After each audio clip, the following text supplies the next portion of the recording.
Maraming lumabas na mga photo na kasama mo si Duan Ren Wu. This character has been identified as the big boss of the Pogo in Porac. Interesado ko malaman kung ang mga kakuntsaba mo sa Pogo ay mga kakuntsaba mo rin palabas.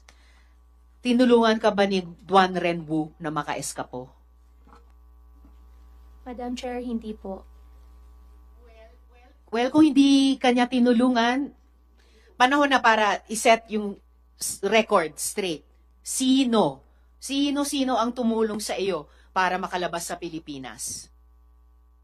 Paano ka lumabas at umalis dito? Madam Chair, isa rin po yung concern ko po dun sa safety ko po. That is not my i-discuss ko po. question, Miss Opo. Alice. Hindi Yeah. ko na po tinatanong ang bitin na tanong namin ni Nasendo Roy sa inyo. Tinatanong ko, paano ka umalis sa Pilipinas? Miss Alice. Umalis po kami, Madam Chair, by boat po. By boat. Okay, paanong by boat?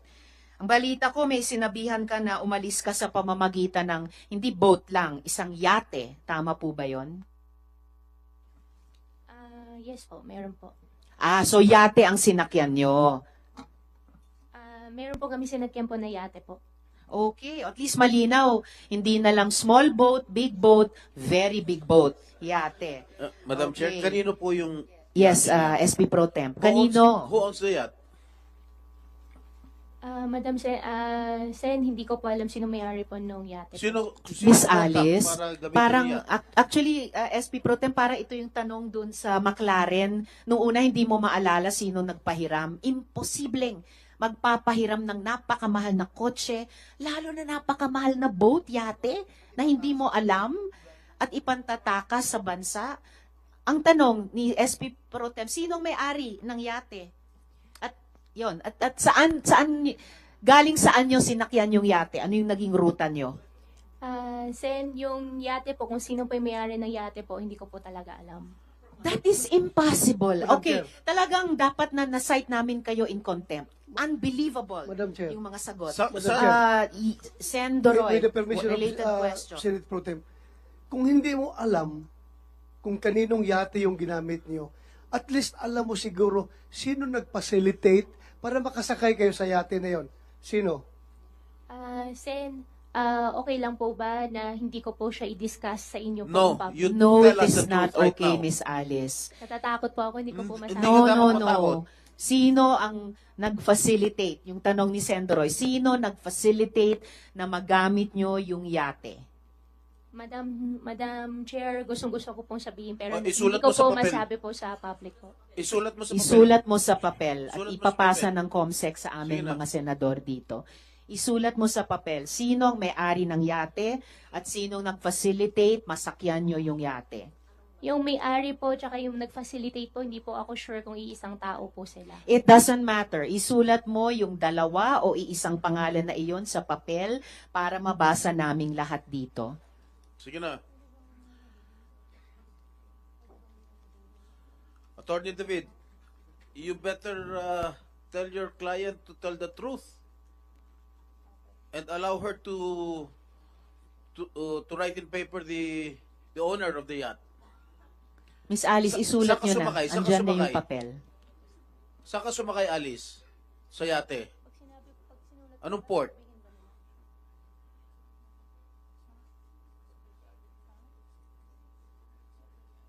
Miss Alice, saan ka sumakay at anong naging rota mo? Sen, kung isusulat ko po, okay lang po ba na hindi nyo po i-discuss po sa public? Miss Isusulat- Alice, please do not tell the senators what to do with the information na halos kailangang bunutin namin sa inyo na parang ngipin. Opo, pero Write it Sen, on the natatakot paper. po kasi ako. Write it on the paper at i-appreciate namin pag nabasa na namin. Unbelievable. Yung ibang witnesses kailangan sumagot verbally. Pinagbibigyan namin yung isulat sa papel. Please do that now. May ibang witness na ginawa na yon sa nakaraang hearing. Please write down on paper. Sulat mo na rin kung anong port, kung saan ka sumakay. Sige na, para isahan na lang. At saka makadagdag, Sen, Madam pasensya Chair. na po talaga, pero natatakot po talaga ako. Miss Madam Chair, Alice, nauubos Opo, na yung opo, pasensya sa- namin dito. Sana po maintindihan niyo rin po Isulat ako niyo. na natatakot po ako talaga. Iniintindi ka namin at inaalam namin kung ano yung kinatatakutan mong sinasabi mong death threat, ayaw mo pang sabihin. Ngayon, mas simple, isulat sinong may-ari at facilitator sa yate at sabihin mo sa amin saan ka sumakay. Sen, gustong-gusto ko po talaga i-discuss. Pero Eh, natatakot po gusto ako mo pala, i-discuss po sabihin mo public. sa amin. Nakakapikong ka na, ha? Nakakagigil ka na. At saka Miss Alice, nasa custody kayo ng PNP. Paano kayo papatayin doon? Imposible. You are within the most protective institution sa ating bansa. You are sa national headquarters ng Philippine National Police sa Camp Crame. Yes. Isulat mo na yung Yes. may-ari at facilitator sa yate. Yes po, Madam Chair. Alam ko po, safe na safe po ako ngayon. Kaso lang, nagwa-worry po ako pagkatapos po ng session, pagkatapos po ng hearing, ano pong mangyayari po sa akin. Doon po ako Let's take it one nagwa-worry. day at a time. One step at a time. First step, isulat mo sa papel. Sinong may-ari at facilitator sa yate? Madam Chair, sana naman itong mga abogado ni Alice ay makiisa rin naman sana sa atin na although may duty kayo sa client niyo, pero ang inimbestigahan natin dito is sindikato na sabi nga ni Senator Tulfo, matagal itong sindikato na ito at wala tayong mapupuntahan nito, walang solusyon itong investigasyon na ito kung hindi natin matumbok ang sindikato.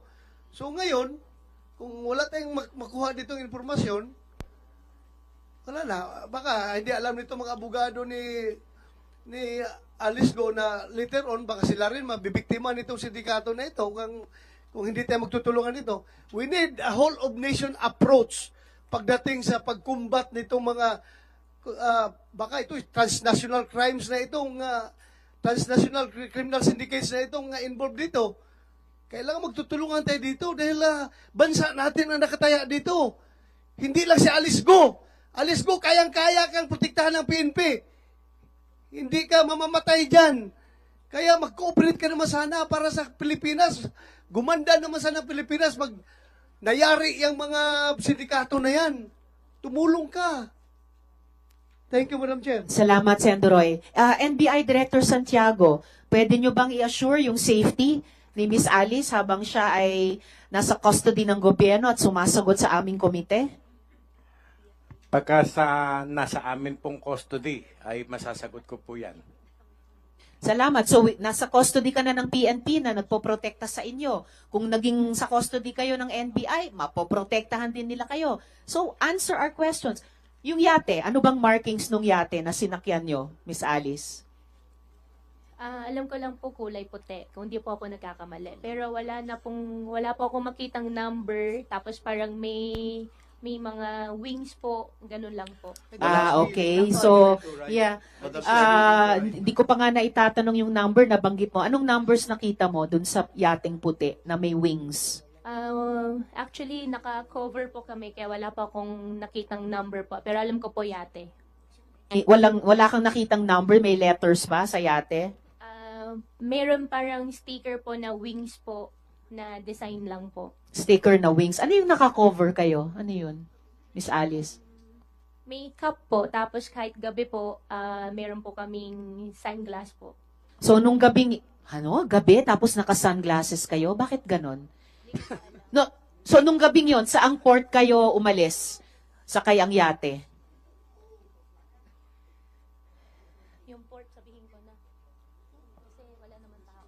That was the previous question. Opo. Yes, SP Pro Yung Tem. port- Saang port kayo umalis? Yung port po, hindi ko po alam yung exact, pero Manila po. Hindi ko alam kung south or north o saan po. Basta alam ko po Manila What do you mean po. Manila. So, sa Metro isang Manila? port sa Manila. Metro Manila or Metro Manila po. Metro Manila? So, sa isang yacht dock sa Manila. Yate po yung unang sinakyan po namin. Just to put Una, on record, Madam ano yung Chair, sunod? just to put on record, Sen Joel. just to put on record that this is absolutely in contrast with the statements made by Ms. Sheila Go that they traveled from Banban for 5 hours, Madam Chair, south of Luzon. And now, itong si Gua Huaping is saying that they took that white boat here in Manila, Madam Chair. Just to put on record. Yes, thank you, Sen Joel. Miss Alice, nasulat mo na ba yung pangalan nung may-ari at facilitator sa yate? Pakisulat po. Kanina nyo pa sinabing gagawin nyo. Isulat sa papel yung may-ari at facilitator sa yate. Gusto mo bang Yes, lumapit pa Sen. kami para ibulong mo sa amin, Alice? Yes, Sen JV. Yes, Madam Chair. Is it okay if Alice could narrate to us yung kanya pong istorya, yung kanya pong escape story, so that we can compare it doon kay Sheila, no, kung talagang totoo. Ngayon pa lang magkaiba na eh. Isa small boat to big boat, ito yate.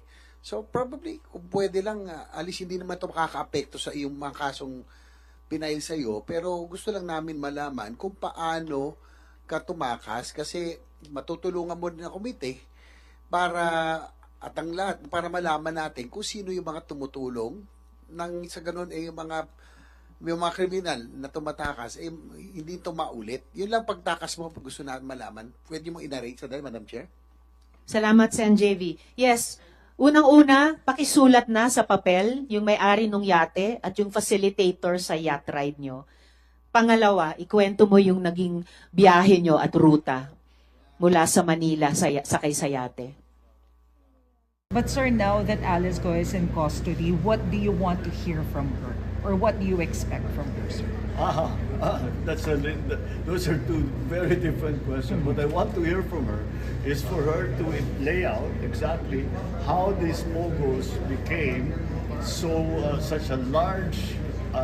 It's basically a criminal enterprise, and as mayor, for her to say she did not know this was going on, is very difficult to believe. Because as a former local government executive, it seems impossible that an operation that is a few hundred meters away from my own office, na hindi ko alam yung nangyayari doon, illegal na ganitong kalaki na operation. Kaya sana may paliwanag na kung bakit hindi niya alam. Kung paano bilang isang mayor na hindi niya malaman kung ano yung nangyayari doon sa bayan niya, na ganyan kalaki na problema. Tapos marami pa siyang kasagutin. Paano siya yumaman ng ganyan? Ba't ang dami-dami ng pera?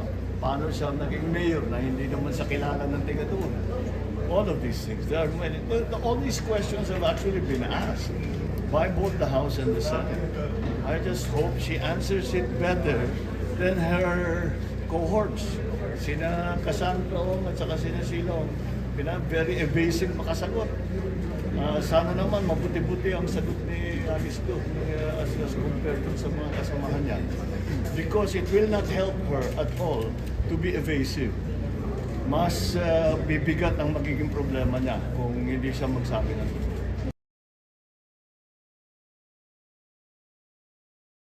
But sir, now that Alice Go is in custody, what do you want to hear from her? Or what do you expect from her, sir?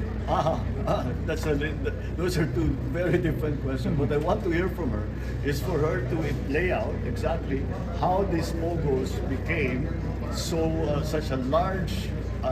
It's basically a criminal enterprise, and as mayor, for her to say she did not know this was going on, is very difficult to believe. Because as a former local government executive, it seems impossible that an operation that is a few hundred meters away from my own office, na hindi ko alam yung nangyayari doon, illegal na ganitong kalaki na operation. Kaya sana may paliwanag na kung bakit hindi niya alam. Kung paano bilang isang mayor na hindi niya malaman kung ano yung nangyayari doon sa bayan niya, na ganyan kalaki na problema. Tapos marami pa siyang kasagutin. Paano siya yumaman ng ganyan? Ba't ang dami-dami ng pera? Paano siya naging mayor na hindi naman sa kilala ng tiga doon? All of these things. There are many. All these questions have actually been asked by both the House and the Senate. I just hope she answers it better than her cohorts. Sina Cassandra at saka sina Silong. Very evasive makasagot. Sana naman mabuti-buti ang sagot ni Alice Go as compared sa mga kasamahan niya. Because it will not help her at all to be evasive. mas bibigat ang magiging problema niya kung hindi siya magsabi ng totoo. There's no anyway. The reason we did this was so that we could maintain the peace. The only way to maintain the peace is to make sure that the area is safe and is secure. And considering this is a 30-hectare compound, kailangan mo talaga ng maraming tao.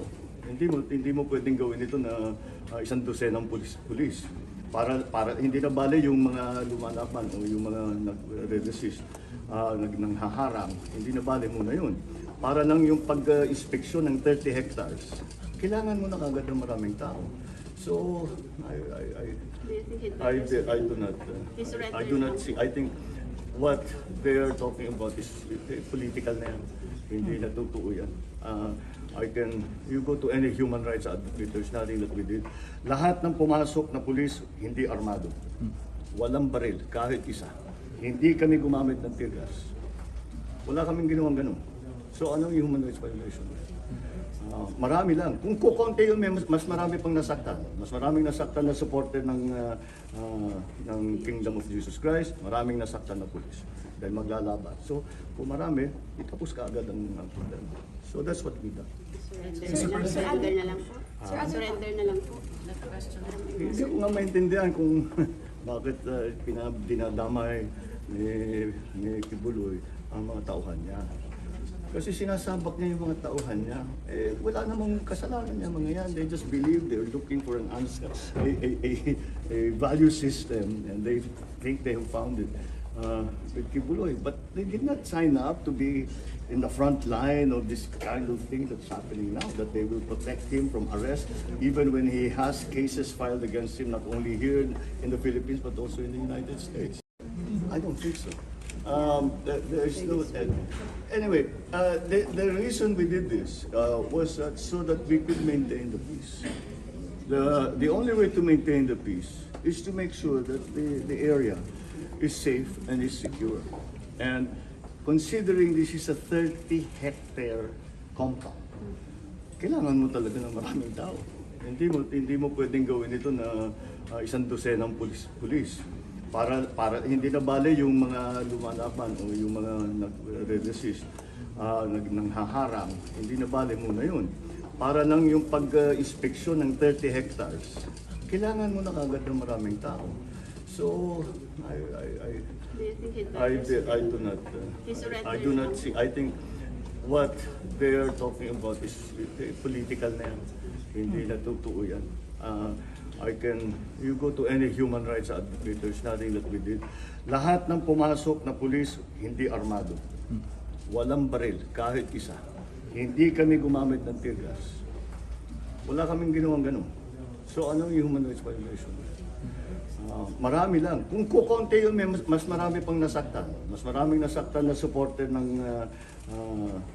Kingdom of Jesus Christ. Maraming nasaktan na pulis. Dahil maglalaban. So, kung marami, itapos ka agad ang problema. So, that's what we done. Surrender na lang po. Surrender na lang po. Hindi ko nga maintindihan kung bakit dinadamay ni Kibuloy ang mga tauhan niya. Kasi sinasabak niya yung mga tauhan niya.